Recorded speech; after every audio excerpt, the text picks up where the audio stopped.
እናታችን ንጽሕተ ንጹሐን ቅድስተ ቅዱሳን ድንግል ማርያምም ከቅዱሳኑ ጋር ክብርና ምስጋና ይሁን። አመስግኗት።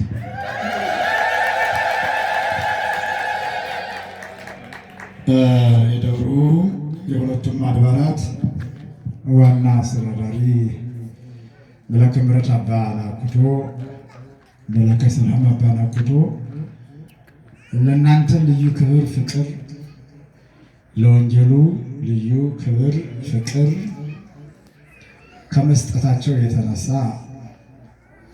በዚህ ሰዓት ተገኝተው እናንተን እየሰበሰቡ ነው። ብዙ ጊዜ የቤተክርስቲያን አስተዳዳሪዎች በማታው መርሃ ግብር ይህን ያክል አይገኙም። አልፎ አልፎ ይገጥመኛል። ላፍቶ ሚካኤል አንድ በቃሉ የሚባለው አሁን ሀገረ ስብከት ነው፣ ጠቅላይ ቤተ ክህነት ገብተዋል። እሳቸው በማታው መርሃ ግብር ቁጭ ብለው እንደናንተ አለቃ ናቸው፣ ግን ከምዕመናን ጋር ተቀላቅለው ወንጌል ይሰማል። አልፎ አልፎ እንደ ጉዳባ ባቄላ ለምዕመናን ክብር ፍቅር ከመስጠታቸው የተነሳ ለወንጌልም ክብር ፍቅር ከመስጠታቸው የተነሳ እንደዚህ በማታው መርሃ ግብር ተገኝተው ቁጭ ብለው ወንጌል የሚማሩ አስተዳዳሪዎች አሉ። እግዚአብሔርን አመስግኑላቸው ምዕመናን።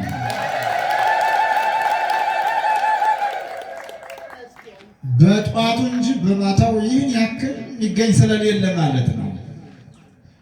እውነት መናገር ወንጀል አይደለም፣ ኃጢአት አይደለም። እውነቱን ተናግረን ከመሸበት እንድናድር ማን ይርዳል? እግዚአብሔር ይርዳል። ማን ያስተምረን? ማን ይምከረን? ማን ይባርከን? ማን ይቀድሰን? ይህን አውቀንና ተረድተን እኔም ሆነ እናንተ እግዚአብሔር የሚለንን እንድንሰማ የቃሉ ባለቤት እግዚአብሔር ይርዳል። ወመላ መንፈስ ቅዱስ ላዕለ ሐዋርያት፣ በሐዋርያት ላይ መንፈስ ቅዱስ ሞላባቸው። በማን ላይ አልኳችሁ? አትሰሙኝ። በሐዋርያት ላይ መንፈስ ቅዱስ ሞላባቸው። የሐዋርያት ሥራ ምዕራፍ 2 ከቁጥር 1 ጀምረን ስናነብ ቁጥር 4 ላይ ተመዝግቦ የምናገኘው ኃይለ ቃል ወመላ መንፈስ ቅዱስ ላዕለ ሐዋርያት አለ። በሐዋርያት ላይ መንፈስ ቅዱስ ሞላባቸው ሲል ከዚያ በፊት መንፈስ ቅዱስ አልነበረባቸውም ወይ ነው? ከዚያ በፊት መንፈስ ቅዱስ አላደረባቸውም ወይ ነው? ከዚያ በፊት መንፈስ ቅዱስ አልሞላባቸውም ወይ ነው? ጠይቁ ምዕመናን። ከመጣን በኋላ በአግባቡ እንድንከታተል ያስፈልጋል።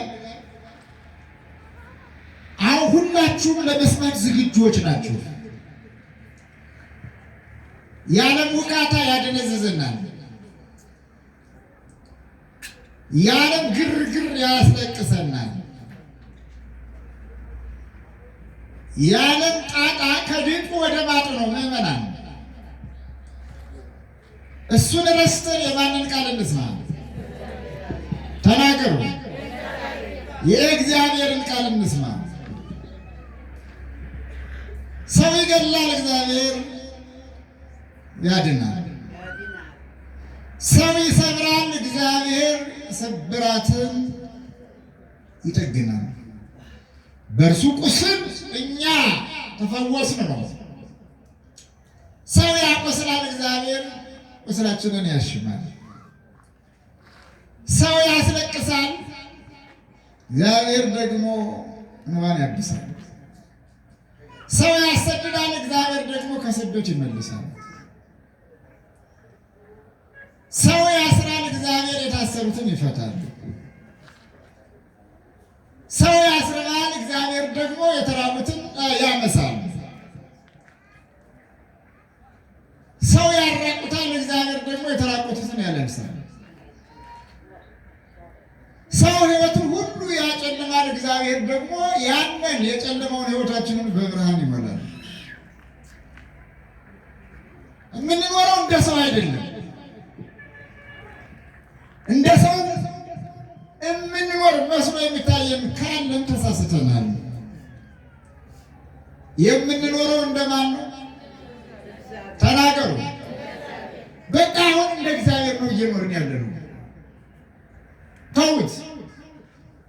እያየ ነው፣ እየተመለከት ነው። ከዓይኔ ወዲያ ብሏል ያ ሌባ። ከዓይናችን ወዲያ ምንም አያስፈልግም። እና አኗሪያችን እግዚአብሔር እንደሆነ አውቀንና ተረድተን እግዚአብሔር እንድንሰማው ያስፈልጋል። ምዕመናን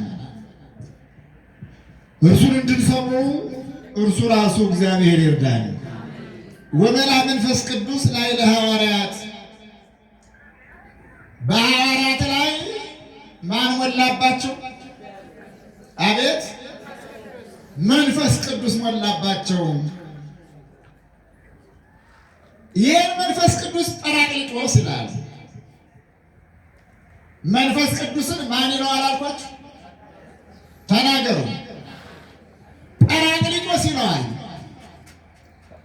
ጰራቅሊጦስ የግሪክ ቃል ነው። ወደ አማርኛ ሲመለስ መንፈስ ቅዱስ ማለት ነው። ሌላም ይህን ጰራቅሊጦስ መንጽሔ ይለዋል። ማን ይለዋል አልኳችሁ? ተናገሩ። መንጽሔ ይለዋል። መንጽሔ ማለት ደግሞ የሚያነጻ ማለት ነው። የተዳደፉትን የሚያነጻ ውሃ አይደለም። እኛን ቆሻሻችንን ሊያስወግድልን የሚችለው ሳሙናው አይደለም። ሊወለውለን ሊሰለግለን የሚችለው እሱ ስጋዊ ቆሻሻን ነው የሚያስወግደው።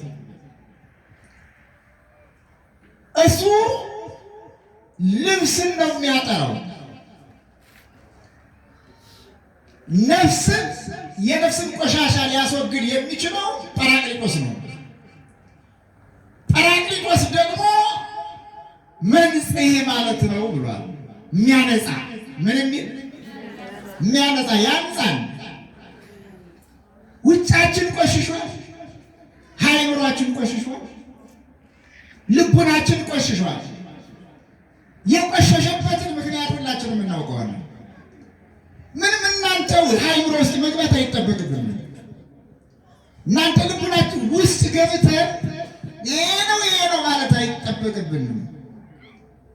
እኛም ጋር ቆሻሻ አለ፣ እናንተም ጋር ቆሻሻ አለ።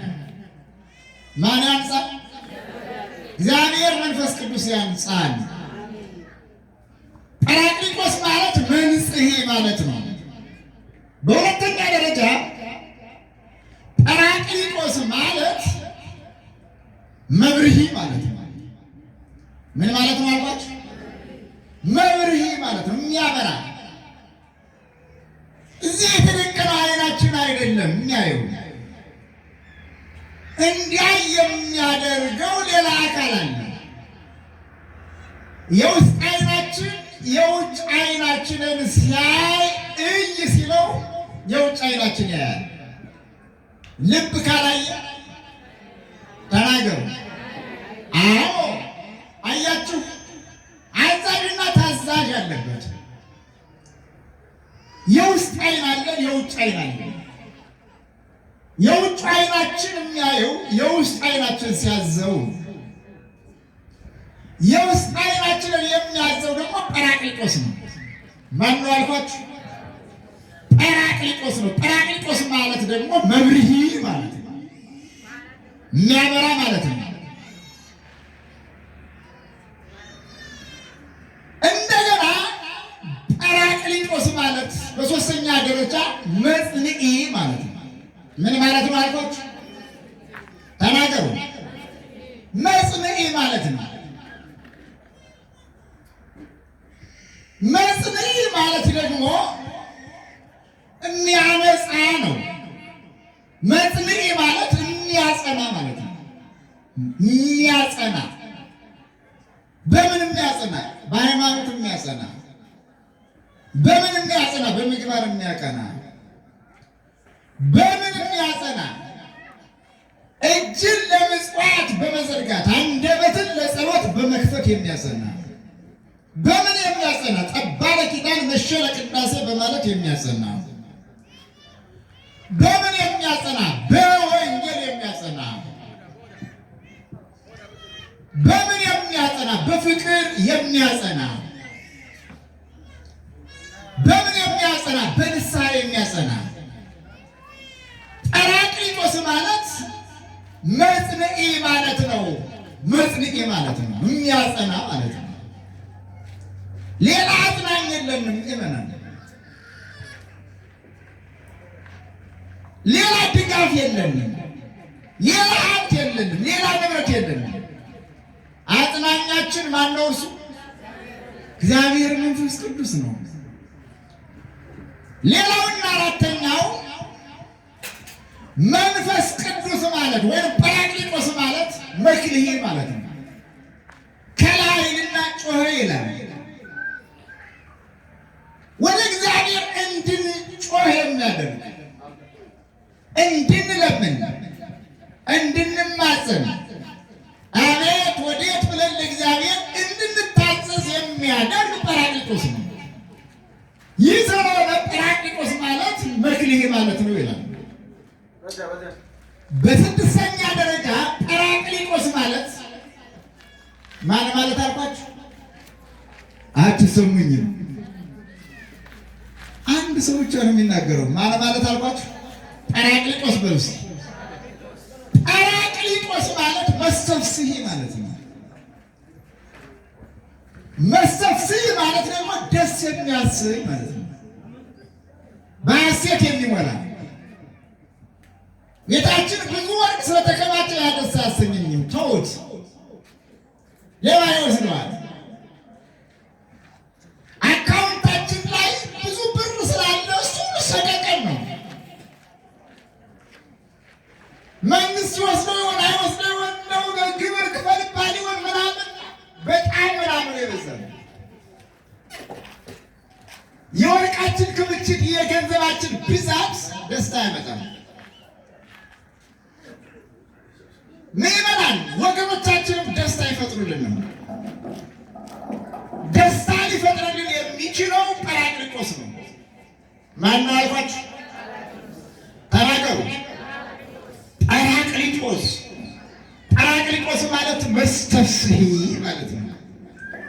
ጰራቅሊጦስ ማለት ምን ማለት ነው አልኳችሁ? መስተፍስሒ ማለት ነው፣ ደስ የሚያሰኝ። እንዲህ እያለ የስም ትርጉሙን በግሪኩም በዕብራይስጡም የጰራቅሊጦስን ስም ያብራራዋል፣ ያብዛዛዋል። ግን ጊዜ ያጥረናል። ምዕመናን ቤተክርስቲያናችን የእውቀት ችግር የለባትም። ያስተሳሰብ ግን አላልኩም። ብሉይ ኪዳኑ፣ አዲስ ኪዳኑ፣ ሊቃውንቱ፣ መነኮሳቱ፣ አቡሻይሩ፣ ድጓው፣ ቆመ ድጓው፣ ዝማሬ መዋሥዕቱ፣ ቅኔው፣ ዝማሬው ወይም ደግሞ ቅዳሴው የቤተክርስቲያኑ ሀብት ነው። ሌላ ቤት እንዲህ የለም። አጓርቶ መለያየት ነው። ስንዱ እመቤት ይህች ቤተክርስቲያን ናት። እኛ ደግሞ የዚህች ቤተክርስቲያን ባለቤቶች ነን። እኛ ደግሞ የርቲት የቅድስት ኦርቶዶክስ ተዋሕዶ ሃይማኖት ተከታዮች ነን። ክብርና ምስጋና ለመድኃኔዓለም ይሁን። አመስግኑ። አባታችንም ለእናንተ ክብር ፍቅር ሰጥቶ መላከ ሰላም በፊታችሁ ተገኝተዋል። አመስግኑላቸው እግዚአብሔርን።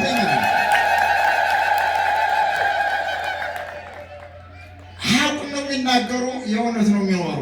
የእውነት ኑረን እንድናልፍ እግዚአብሔር ይርዳን። እየተሽለኮለኩ መኖር አስፈላጊ አይደለም። ይመናል የውሸት መኖር የውሸት ቢኖሩ ኑሮ አሁን ጓደኞቻቸው ጋር ሌላ ጋር ነበሩ። እና ወመላ መንፈስ ቅዱስ ላይ ሐዋርያት ላይ ማን ወላባቸው? እግዚአብሔር መንፈስ ቅዱስ። እግዚአብሔር አብ አለ፣ እግዚአብሔር ወልድ አለ፣ እግዚአብሔር መንፈስ ቅዱስ አለ። ከሦስቱ አካላት አንዱ እግዚአብሔር መንፈስ ቅዱስ ፈጣሪ ዓለማት ገዛይ ዓለማት ነው። ዓለምን ፈጥሮ የሚገዛ አላስተማሩንም እንዳትሉ አደራችሁን። አልነገሩንም እንዳትሉ ቃሉ ይመሰክራል። ከሦስቱ አካላት አንዱ እግዚአብሔር መንፈስ ቅዱስ ዓለምን ፈጥሮ የሚገዛ ነው። ዓለምን ፈጥሮ ምን የሚል ነው? ተናገሩ። ዓለምን ፈጥሮ የሚገዛ ነው። ምዕመናን እግዚአብሔር መንፈስ ቅዱስ ፈጣሪ እንደሆነ ምን ማስረጃ አለ ልትሉኝ ትችሉ ይሆናል። ኢዮብ 33 መጽሐፈ ኢዮብ 33 ቁጥር 7 ላይ የእግዚአብሔር መንፈስ ፈጠረኝ ይላል። የማን መንፈስ ፈጠረኝ? ተናገሩ። የእግዚአብሔር መንፈስ ፈጠረኝ ይላል። ስለዚህ እግዚአብሔር መንፈስ ቅዱስ ምንድን ነው ማለት ነው? በገባችሁ መጠን ግለጡት። ከተከታተላችሁ ፈጣሪ ነው። ኢዮብ የእግዚአብሔር መንፈስ ፈጠረኝ ካለ እግዚአብሔር መንፈስ ቅዱስ ፈጣሪ ነው። እግዚአብሔር መንፈስ ቅዱስ ፈጣሪ ነው። እግዚአብሔር መንፈስ ቅዱስ አጽናኝ ነው። ቅድም በግሪኩ በአብራራ ነው መጠን አጽናኝ እንደሆነ እንደገና ደግሞ የሚያጸና እንደሆነ ማስረጃ ኦሪት ዘፍጥረት ምዕራፍ 1 ከቁጥር 1 ጀምረን ስናነብ በመጀመሪያ እግዚአብሔር ነበረ ይላል። እግዚአብሔር ጥንት የሌለው ጥንት የነበረ ነው። እግዚአብሔር አስገኘ የሌለው ሁሉን ያስገኘ ነው። እግዚአብሔር መሰረት የሌለው መሰረት። እየገባችሁ ነው ወገኖች? ከቃሉ ጋር ናችሁ? እግዚአብሔር ከሁላችን ጋር ይሁን። አንዳንድ ጊዜ ሳንግባባ በጣም ብዙ እንዳከማለን። በጣም ብዙ አንዳንድ ጊዜ አስተማሪው የተማሪውን ስነ ልቡና ሳይረዳ የተማሪዎቹን መከታተል ሳያውቅ ሊደረፋ ይችላል። ያ አይደለም መዳከም፣ መቋሰል ነው። ተማሪዎቹን ደግሞ በአግባቡ ሳይከታተሉ ወይንም ደግሞ መምህሩ በሚገባ መልኩ ሳያቀርብላቸው ከቀረ አሁን ድካም ነው። ቁጭ በሉ። አሁንም ድካም ነው። እንዳንዳከም ማን ይርዳን? አምላካችን መድኃኒታችን ኢየሱስ ክርስቶስ ይርዳን። አንድ ምሳሌ ትዝ አለኝ። አንዲት እናት ናቸውና እንዲያው እንኳን ፂም የለኝም ፂም ያለው ሰባኪ አውደ ምሕረቱ ላይ ወጥቶ እንደው የሰማዕያኑን የተሰብሳቢውን ስነ ልቡና ሳይረዳ ይሰብካል፣ ያስተምራል፣ ይናገራል። ብቻ ወደፊት ይገሰግሳል። ፈረሰኛና ሰባኪ ወደፊት ነው፣ ወደኋላ የለም። እና አውደ ምሕረቱ ላይ ቆሞ መስበክ ከጀመረ መካከል ወይም መስበክ ከጀመረ ጀምሮ አንዲት እናት መካከል ላይ ሆነው ያለቅሳሉ። ምን ይላሉ አልኳቸው?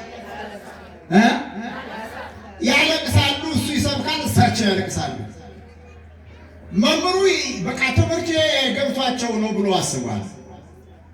አይ በቃ ወንጌሉ ሰብሯቸው ነው ብሎ ይሰብካል። አላቆም ሲሉ ከሁለቱ አይኖቻቸው በሁለቱ ጉንጮቻቸው እንባቸው እየፈሰሰ ሲያስቸግረው እንደው ወንጌሉን አቆምና እንደው ማህማ አላቸው። ማማኔ አውደ ምሕረት ላይ ቁሜ ወንጌል ከመስበክ ስጀምር እርሶ ማልቀስ ጀመሩ። ምን ማለት ጀመሩ? ማልቀስ ጀመሩ። ወንጌሉ ገብቶት ነው ብዬ እኔ ወደፊት ቀጠልኩ። ግን እንባዎት ቀጠለ። ምኖት ቀጠለ? እንባዎት ቀጠለ። ችግሩ ምንድን ነው? ወንጌሉ ገብቶት ነው ወይ ብሎ ጠየቃቸው። እማማ ምን ቢሉ ጥሩ ነው? አይ እንደሱ አይደለም ማለት። እየሰማችሁ ነው ምዕመናን? አቋፉ ጋር ናችሁ። ጆሮአችሁን ከቃሉ ጋር አድርጉ። እሺ፣ የሰው እንቅስቃሴ አይግዛችሁ። አባቶቻችን ለእናንተ እየታዘዙ ነው። አባታችን መላከ ሰላም አባ ላኩቶ ለእናንተ እየዞሩ ጧፍ እያደሉ መታደል እኮ ነው ምዕመናን። እንኳን ደስ አላችሁ። እንዲህ የሚታዘዝ አባት ማለት ቀላል አይደለም። እውነቴን ነው የምነግራችሁ ምዕመናን። ይናዝዛል ብሎ ቁጭ ብሎ ተቆፍሶ እናንተን ያህል እንጂ እንደዚህ የሚያደርግ የለም። እንዲህ ነው። ከዚያ በኋላ ይገርማቸዋል። እና ምን ሆኖት ነው ወንጌል ካልገባሁት ምን ሆኖት ነው ብሎ ጠየቃቸው ያ ሰባኪ። አይ ልጅ አውደ ምሕረቱ ላይ ስትቆም ጺምክን አየሁት አሉ። ምን ከናየሁት አሉ? ጺምክን አየሁት። አንድ የፍየል ሙክት ነበረኝ ለሐመል አቦ ብዬ ያስቀመጥኩት ከበለው አብልቼ ከጠጣሁት አጠጥቼ እያቀፉ እኔ ጋር እያስተኛሁ እናቱ ሙታበት ያሳደግኩት የፍየል ሙክት ነበረኝ አሉ። እና ያ የፍየል ሙክት ለፋሲካ ይሆነኛል ወይም ደግሞ ለሐምሌ አቦ ይሆነኛል ብዬ ሳስብ ሐምሌ አቦ ሳይደርስ ፍየሉ ሞተብኝ። የፍየሉ ሙክት ሞተብኝ። እና ጺም ነበረው። ልክ አንተ አውደ ምሕረቱ ላይ ወጥተው ስትቆም ጺምን ሳይ ፍየሉ መጣና ፊቴ ላይ ድቅና አለ። እናማ ለቅሰው በፍየሉ ሞት ነው ብሎ ቁጭ አሉ። አስቀም ይመናል። አሁን እንደሰተዩ ልባቸው ያለ ስብከቱ ጋር ወንጌሉ ጋር ወይንስ ደግሞ ፍየሉ ጋር? አደራችሁን እንዳትሆኑ ምዕመናን፣ ወቁስ ነው። አንዳንድ ጊዜ አካላችን ከዚህ ይሆንና ልቡናችን ሌላ ቦታ ይሄዳል። በተለይ ሰሞኑን የሆነው አእምሮ ይሰርቃል። በተለይ ሰሞኑን የሆነው እንባ ማዕዘን ያፈርሳልና እንባ ያፈሳል። በተለይ ሰሞኑን የሆነው እብድ ያደርጋል። ሰሞኑን የሆነው ምግብ ይከለክላል። አረ እግዚአብሔር ለሀገራችን ሰላም ያምጣ፣ ለሕዝባችን አንድነት ይወጥን። ይህን መናገር ፖለቲካ አይደለም። ሰላም እርቦናል፣ ፍቅር እርቦናል፣ አንድነት እርቦናል፣ ስምምነት እርቦናል። ያልተዋለደ፣ ያልተካበደ፣ ያልተዛመደ፣ ያልተዋደደ፣ ያልተዋለደ የታለና ነው ሚበላ? የኢትዮጵያ ሕዝብ እኮ ሰርገኛ ጤፍ ነው። አገራችሁን ውስጣችሁ ላይ ዘረኝነት እንዳያደርግ፣ አገራችሁን ሰፈራችሁ፣ አካባቢያችሁ ውስጥ የቋንቋ መለያየት እንዳይፈጠር እንድናስተውል ማን ይርዳል? እግዚአብሔር ይርዳል። ወመላ መንፈስ ቅዱስ ላዕለ ማን አልኳችሁ? ተናገሩ። ላዕለ ሐዋርያት። በሐዋርያት ላይ ምን ሞላባቸው አልኳችሁ? ተናገሩ። መንፈስ ቅዱስ ሞላባቸው። በክርስቶስ ላይ የደረሰው በእኛም ላይ ይደርሳል ብለው ክርስቶስን እንደገረፉት እኛንም ይገርፉናል ብለው ክርስቶስን እንደሰቀሉት እኛንም ይሰቅሉናል ብለው